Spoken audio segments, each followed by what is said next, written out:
আমরা বেশিরভাগই মিডিল এজের মানুষদের মুখে এটা শুনে থাকি যে যদি আমরা 20 থেকে 30 বছর আগে এই প্রপার্টিটি কম দামে কিনে নিতাম তাহলে আজ আমরা এই প্রপার্টি বিক্রি করে অনেকটাই ধনী হয়ে যেতাম। অথবা আমরা তো অনেকবার এটা ভাবতে থাকি যে সময় থাকতে যদি আমরা কোনো সঠিক জায়গাতে আমাদের টাকা ইনভেস্ট করে দিতাম তাহলে আজ ওই ইনভেস্টমেন্ট ডবল অথবা ট্রিপল হয়ে যেত আর আমরা ওয়েলদি পার্সনদের লিস্টে চলে আসতাম। সব মিলিয়ে কম বয়সে যদি সঠিকভাবে টাকাকে ম্যানেজ করে সঠিক জায়গাতে ইনভেস্ট করে দিতেন তাহলে আজ লক্ষ বা কোটি টাকার মালিক হতে পারতেন। কিন্তু এখন তো অনেকটাই দেরি হয়ে গেছে।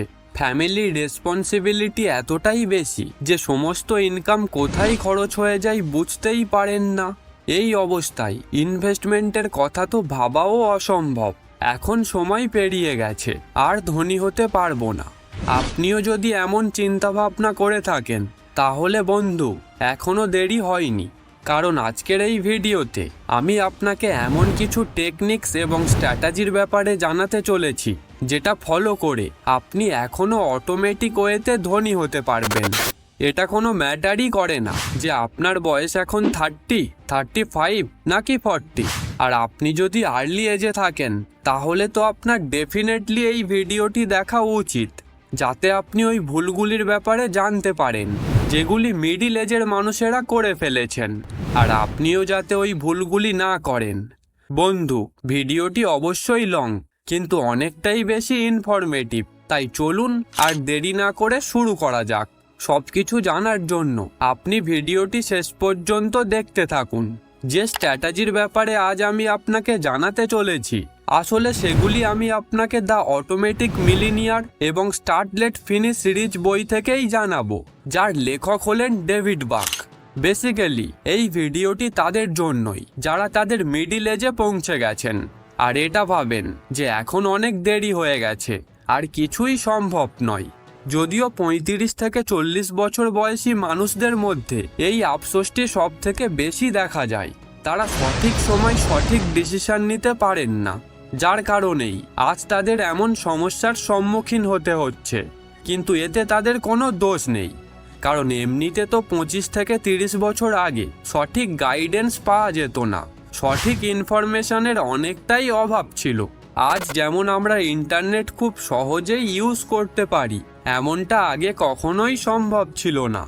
আগেকার সময় হয়তো আমাদের হাতে মোবাইল ছিল না, না হলে ইন্টারনেটের স্পিড অনেকটাই বেশি স্লো ছিল, তার উপর আবার ডেটা প্যাকের চার্জ সোনার দামের সমান ছিল। কিন্তু আজ দেখুন, মোবাইলে ক্লিক করলেই চোখের নিমিষেই আমরা ইনফরমেশন পেয়ে যাই। কিন্তু এখন প্রশ্ন এই যে আপনি কিভাবে আপনার ওভারঅল ওয়েলথকে ইনক্রিজ করতে পারেন। আজ যেমন তেমন করে একটি জব পেয়েছেন, আর যেটা করার আপনার এমনিতেও কোনো ইচ্ছা নেই, কিন্তু কি করবেন? আপনার উপর যে অনেক দায়িত্ব রয়েছে, যেমন home expense, loan payment, EMI, আরও অনেক কিছু। এখন চাইলেও আপনি আপনার জবটি ছাড়তে পারবেন না। এখন কি করবেন? এখন কি এভাবেই সারা জীবন অভাবের মধ্যে কাটাতে হবে? এখন কি ধনী হওয়ার স্বপ্ন শুধুমাত্র স্বপ্নই থেকে যাবে? তাহলে আপনাকে বলে দিই, আপনি অবশ্যই ধনী হতে পারবেন। বন্ধু, শুধুমাত্র এর জন্য আপনাকে ভিডিওতে বলা ইম্পর্ট্যান্ট লেসনগুলি ঠিকমতো বুঝতে হবে, যেগুলি ডেভিড বাকের বই থেকে নেওয়া হয়েছে। তাহলে চলুন ওয়ান বাই ওয়ান লেসনগুলি বোঝা যাক। সর্বপ্রথম বলা যাক ডেভিড বাকের বই দ্য অটোমেটিক মিলিনিয়ারের ব্যাপারে, যার সেন্ট্রাল লেসন হলো pay your self first. David বাক তার ইনভেস্টমেন্ট সেভিংসকে অটোমেট করার জন্য জোর দেন, যাতে আপনি আপনার মান্থলি ইনকাম থেকে স্পেন্ড করার আগেই এর মেন পোর্শনকে ওয়েলথ বিল্ডিংয়ের জন্য লাগান। চলুন প্রথম লেসনকে একটু ডিটেলসে বোঝা যাক। Lesson number 1, pay your self first. বন্ধু, পে ইয়োর সেলফ ফার্স্টের কনসেপ্ট কোনো নতুন কনসেপ্ট নয়। আসলে তো এটা পার্সোনাল ফাইন্যান্সের ফান্ডামেন্টাল প্রিন্সিপাল, যেটা অনেক বছর ধরেই চলে আসছে। লেখক ডেভিড বাকও তার বইয়েতে এই ইম্পর্টেন্ট লেসনকে কভার করেছেন। পে ইয়োর সেলফ ফার্স্টের কনসেপ্ট এই ব্যাপারেই সব থেকে বেশি জোর দেয় যে আপনার মান্থলি যত টাকা ইনকাম সেখান থেকে আপনার প্রয়োজন মতো অ্যামাউন্ট সরিয়ে রাখুন, বা ওই অ্যামাউন্টটিকে সেভ করতে থাকুন এবং প্রত্যেক মাসে একটি সঠিক জায়গাতে ওই অ্যামাউন্টটিকে ইনভেস্ট করতে থাকুন। আপনি জানতেও পারবেন না আপনার ইনকাম থেকে বাঁচানো কিছু সেভিংস যখন আপনি রেগুলারলি ইনভেস্ট করতে থাকবেন, তখন এমন একটি দিন আসবে যখন ওই ছোট্ট পরিমাণ অ্যামাউন্টটি একটি বড় নেটওয়ার্থ হিসেবে আপনার কাছে ফিরে আসবে। চলুন এটাকে আমরা একটি উদাহরণের মাধ্যমেই বুঝবো। মনে করুন আপনার মান্থলি ইনকাম 30,000 টাকা। তাহলে মাসের শেষে সর্বপ্রথম সমস্ত জরুরি খরচ মিটিয়ে ফেলার পর যে টাকাটি অবশিষ্ট থাকবে সেটাকে সেভিংস হিসাবে রাখার বদলে আগে নিজেকে পে করুন। মানে আপনার ইনকামের 10% অর্থাৎ 3,000 টাকা সর্বপ্রথম সরিয়ে নিন আর সেটাকে কোনো সঠিক জায়গাতে ইনভেস্ট করে দিন, যেমন সিস্টেমেটিক ইনভেস্টমেন্ট প্ল্যান। এখন আপনি বাকি অ্যামাউন্ট অর্থাৎ 27,000 টাকা নিয়ে নিজের মান্থলি এক্সপেন্স চালাতে পারেন, যেমন রেন্ট, গ্রোসারি অথবা বিল পেমেন্ট। তো এইভাবে আপনি যদি আপনার সেভিংসকে প্রায়োরিটাইজ করেন তাহলে সবশেষে আপনি অনেকটাই ওয়েলদি হয়ে যাবেন।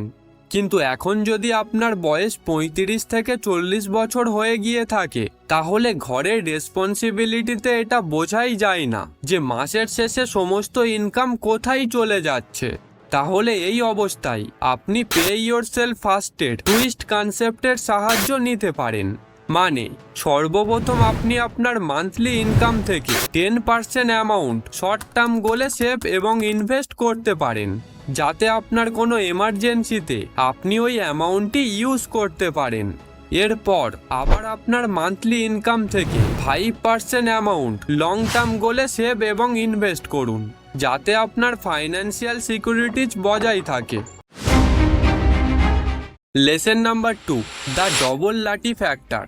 দ্য ডবল লাঠি ফ্যাক্টরে লেখক ডেভিড বাক মেনলি আমেরিকানদের একটি ডেলি হ্যাবিটকেই টার্গেট করেছেন। সেই অনুযায়ী মানুষেরা অফিসে কাজ করার আগে লাঠি কফি খান, যার মূল্য 350 থেকে 400 টাকা। আর ডবল লাঠি ফ্যাক্টর অনুযায়ী আপনি যদি কোনো কফি শপে বসে থাকেন তাহলে তো আপনি শুধুমাত্র কফি খাবেন না, বরং আলাদা স্ন্যাক্স, পেস্ট্রি অবশ্যই অর্ডার করবেন, যার ফলে আবার 350 থেকে 400 টাকা খরচ হবে। মানে খরচ এখন ডবল হয়ে গেল। কিন্তু আমরা ইন্ডিয়ানরা চা কফিতে 300 বা 400 টাকা খরচ করি না। কিন্তু এখানে এই ফাইন্যান্সিয়াল কনসেপ্টে লেখক শুধুমাত্র ল্যাটি কফির ব্যাপারেই বলেননি, বরং তিনি ওই অতিরিক্ত খরচের ব্যাপারেই বলেছেন, যেটা আপনি প্রতিদিন বা প্রতি সপ্তাহে করে থাকেন। মনে করুন আপনি প্রত্যেক সপ্তাহে আপনার বন্ধুদের সাথে পাব বা রেস্টুরেন্টে গিয়ে জমিয়ে পার্টি করেন এবং 500 থেকে 1000 টাকা উড়িয়ে দেন। আর যেহেতু 4 সপ্তাহে 1 মাস, এই হিসেবে আপনি প্রতি মাসে 2 থেকে 4,000 টাকা টোটালি নষ্ট করে ফেলেন।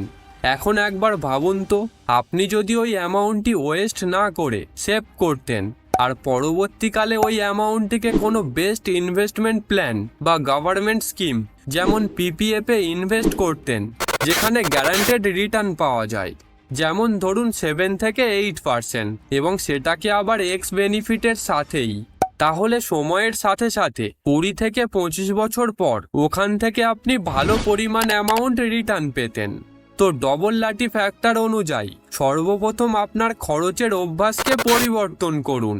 এমন কোনো জায়গা খুঁজুন যেখান থেকে আপনি আপনার অপ্রয়োজনীয় খরচগুলি আটকাতে পারেন, আর ওই অ্যামাউন্টটিকে সেভ করে এবং লং টার্ম ইনভেস্ট করে আপনি আপনার ফাইন্যান্সিয়াল গোলকে অ্যাচিভ করতে পারবেন। Lesson number 3, automate your finance. এই ফাইন্যান্সিয়াল প্রিন্সিপালে ইনভেস্টমেন্ট প্রসেসকে কোনো মিউচুয়াল অ্যাকশন না নিয়ে অটোমেট করার কথাই বলা হয়েছে। লেখক ডেভিড বাক আমাদের এই প্রিন্সিপালের মাধ্যমে এটা বোঝাতে চেয়েছেন, আপনি আপনার মান্থলি ইনকাম থেকে একটি ফিক্সড পোর্শনকে অটোমেটিক্যালি এবং সিস্টেমেটিক্যালি এমন কোনো বেস্ট প্ল্যানে ইনভেস্ট করতে থাকুন যেখানে আপনার টাকা সময়ের সাথে সাথে গ্রো হতে থাকে।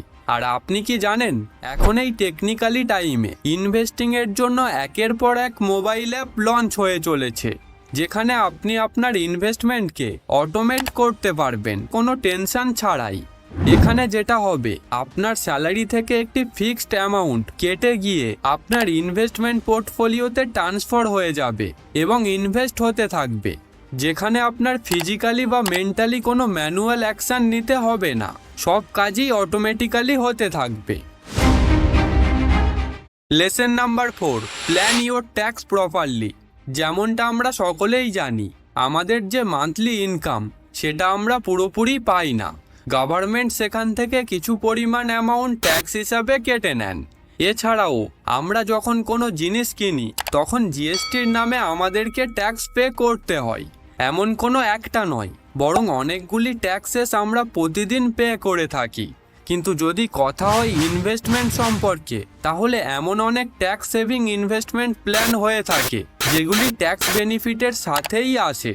উদাহরণের জন্য মনে করুন employees provident fund EPF, national pension scheme NPS এবং পাবলিক প্রভিডেন্ট ফান্ড পিপিএফ ট্যাক্সকে ম্যানেজ করার জন্য কিছু বেস্ট ইনভেস্টমেন্ট সেভিং স্কিম, এগুলির বেনিফিট আপনি নিতে পারেন। কারণ এখানে আপনি ইনকাম ট্যাক্স অ্যাক্টের সেকশন 80C মতে এখানে জমা করা অ্যামাউন্টের উপর ট্যাক্স বেনিফিটসের লাভ আপনি নিতে পারেন।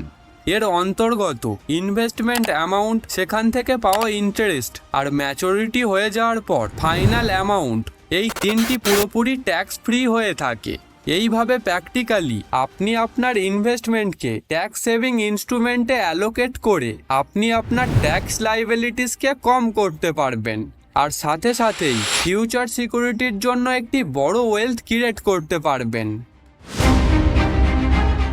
লেসন নাম্বার 5, টেক অ্যাকশন নাও। যেমনটা লেখক ডেভিড বাক তার বই স্টার্ট লেট ফিনিশ রিচে ওই মানুষদেরকে টার্গেট করে বলেছেন যারা ভাবেন আমাদের বয়স এখন 30-40-এর বেশি হয়ে গেছে আর আমরা ইনভেস্টমেন্ট করতে দেরি করে ফেলেছি। তাদেরকে লেখক বোঝাতে চেয়েছেন যে ফাইন্যান্সিয়াল সিকিউরিটির জন্য ইনভেস্টমেন্ট করতে কখনোই দেরি হয় না। ডেভিড বাক এই কথাটিকে গুরুত্ব দেন যে আপনি আপনার বয়স এবং ফাইন্যান্সিয়াল সিচুয়েশনকে গুরুত্ব না দিয়ে ইমিডিয়েটলি আপনার ইনভেস্টমেন্টকে ফোকাস করুন। লেখক এই অ্যাডভাইসটিই দেন যে অতীতের ভুল এবং হারিয়ে ফেলা সুযোগগুলির ব্যাপারে ভেবে কোনো লাভ নেই, বরং ওই কথাগুলিতে ফোকাস করুন যেগুলি এখন আপনার কন্ট্রোলে রয়েছে, যেমন মানি ইনভেস্টমেন্ট নিয়ে স্মার্ট ডিসিশন নেওয়া, আর্নিং পোটেনশিয়ালকে আরও বেশি বাড়ানো, আর সাথে সাথেই ফিউচার সিকিউরিটির জন্য কনসিস্টেন্টলি সেভিংস এবং ইনভেস্ট করে যাওয়া। আপনি যদি ইনভেস্টমেন্টে দেরি করে ফেলেন তাহলে এখানে আপনার ফাইন্যান্সিয়াল প্রোগ্রেসে দেরি হবে। এই কারণেই জরুরি লেখকের বলা প্রত্যেকটা স্ট্র্যাটেজি যত তাড়াতাড়ি সম্ভব নিজের লাইফে ইমপ্লিমেন্ট করুন।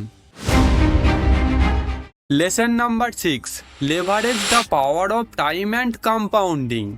মেনে নিলাম যে আপনি ইনভেস্টমেন্ট করতে অনেক দেরি করে ফেলেছেন, যদিও আপনি দেরিতে আপনার ইনভেস্টমেন্ট শুরু করছেন, কিন্তু লেখক ডেভিড বাক ওয়েলথকে বাড়ানোর জন্য টাইম এবং কম্পাউন্ডিং এফেক্টের গুরুত্বকে খুব ভালোভাবেই জানেন। লেখকের মতে আপনি যদি কনসিস্টেন্টলি আপনার টাকা সেভ করেন এবং সঠিক জায়গাতে ইনভেস্ট করতে থাকেন, তাহলে টাইম এবং কম্পাউন্ডিংয়ের এফেক্ট অনুযায়ী আপনার টাকা সময়ের সাথে সাথে গ্রো হতে থাকবে।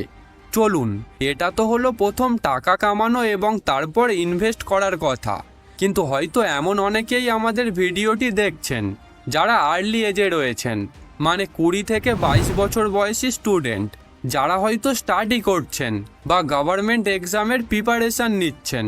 তাহলে তাদের জন্য কি?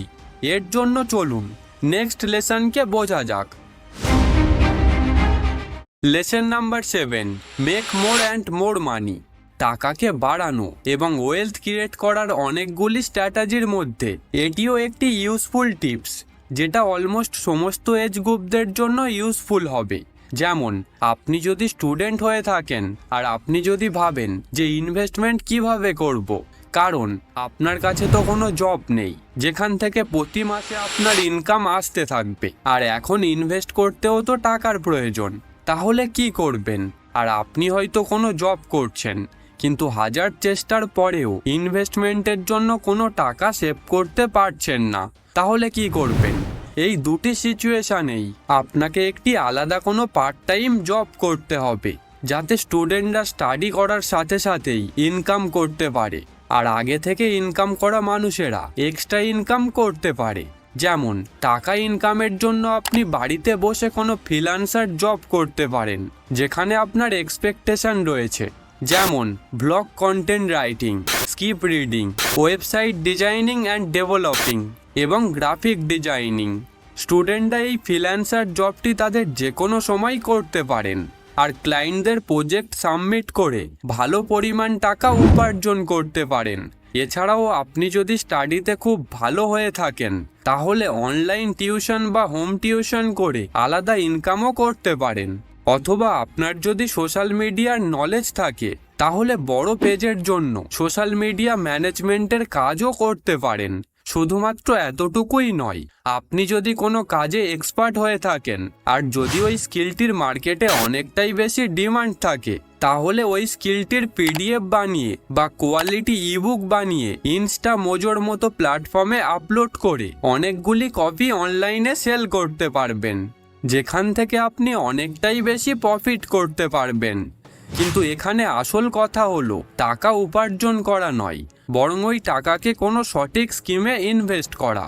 আপনি যত টাকা উপার্জন করছেন, সেই অ্যামাউন্টটিকে কন্টিনিউয়াসলি ইনভেস্ট করতে থাকুন, যাতে আপনার ইনভেস্টমেন্ট সময়ের সাথে সাথে ম্যাচুরিটি হয়ে একটি বড় অ্যামাউন্টে পৌঁছে যায়। চলুন এখন এই লাস্ট এবং মোস্ট ইম্পর্ট্যান্ট লেসনের ব্যাপারে ডিসকাস করা যাক। Lesson number 8, financial education is কি। এতক্ষণ পর্যন্ত আমরা মানি আর্নিং, সেভিংস এবং ইনভেস্টমেন্ট সম্পর্কে অনেক কথাই আলোচনা করেছি, কিন্তু টাকাকে কোথায় এবং কিভাবে ইনভেস্ট করবেন, এটা একটি আলাদা সাবজেক্ট। বেটার ইনভেস্টমেন্টের জন্য আপনাকে কন্টিনিউয়াসলি নিজেকে এডুকেটেড করে যেতে হবে। আর আজকাল তো ফাইন্যান্সিয়াল নলেজকে ব্লগসে, আর্টিকেল পড়ে, এমনকি ইউটিউবে ভিডিও দেখেও খুব সহজে শেখা যায়। সর্বপ্রথম আলাদা আলাদা ইনভেস্টমেন্ট অপশানের ব্যাপারে ডিটেলসে নলেজ নিতে হবে। বুঝতে হবে যে কোন ইনভেস্টমেন্ট অপশান লং টার্মে সব থেকে বেশি রিটার্ন দিচ্ছে, আর তারপর আপনার ফাইন্যান্সিয়াল গোল অনুযায়ী স্ট্র্যাটেজি বানিয়ে ডিসিশন নিতে হবে। শুধুমাত্র এতটুকুই নয়, এছাড়াও আপনাকে আপনার ইনভেস্টমেন্ট পোর্টফোলিওকে আলাদা আলাদা ভাগে ভাগ করে নিতে হবে, কারণ হতে পারে ভবিষ্যতে আপনার পোর্টফোলিওর মধ্যে কোনো একটি ইনভেস্টমেন্ট আপনাকে নেগেটিভ রিটার্নও দিতে শুরু করলো। তখন এই পরিস্থিতিতে আপনার সমস্ত টাকা ডুবে গেলে চলবে না। সামগ্রিকভাবে প্রফিট গেইন করার জন্য আপনার ইনভেস্টমেন্ট পোর্টফোলিওকে বিভক্ত করা খুবই জরুরি। যতটা বেশি আপনি নিজেকে ফাইন্যান্সিয়ালি এডুকেটেড করে তুলবেন, ততটাই ভালোভাবে আপনি ফাইন্যান্সিয়াল ডিসিশন নিতে পারবেন। অ্যান্ড মোস্ট ইম্পর্ট্যান্ট, অপ্রয়োজনীয় খরচগুলি যতটা সম্ভব কম করে নিজের সেভিংসকে এবং ইনভেস্টমেন্টকে বাড়াতেই থাকুন। তো বন্ধু, আজকের জন্য ভিডিওটা এতটুকুই। দেখা হচ্ছে নেক্সট ভিডিওতে। Thanks for watching and thanks to all the এমবুক ফ্যামিলি।